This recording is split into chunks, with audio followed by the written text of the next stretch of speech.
നമ്മുടെ നാട്ടിലത്തെ ലഡു.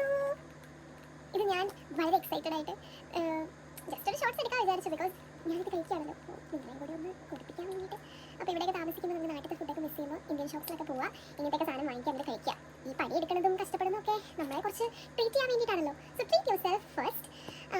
അപ്പം നമുക്ക് ആ ഒരു പണിയെടുക്കുന്നതിൻ്റെ ആ ഒരു ഗിൽറ്റി ഫീലിംഗ് തോന്നില്ല. ഇവിടെ വന്ന് ഇത്രയും കഷ്ടപ്പെടുന്നു, തണുപ്പത്തും വെയിലത്തും ഒക്കെ എല്ലാത്തിലും പോയി, മഴയത്തും ഒക്കെ തണുപ്പത്തൊക്കെ നിന്ന് പണിയെടുക്കുന്ന ആ ഒരു കഷ്ടപ്പാടിൻ്റെ ഒരു വേദന നമ്മൾ അറിയാതിരിക്കാൻ വേണ്ടി ഇതേപോലത്തെ ചെറിയ ചെറിയ ഗിഫ്റ്റ്സ് നമ്മൾ ചെയ്യണം. So treat your self first and enjoy.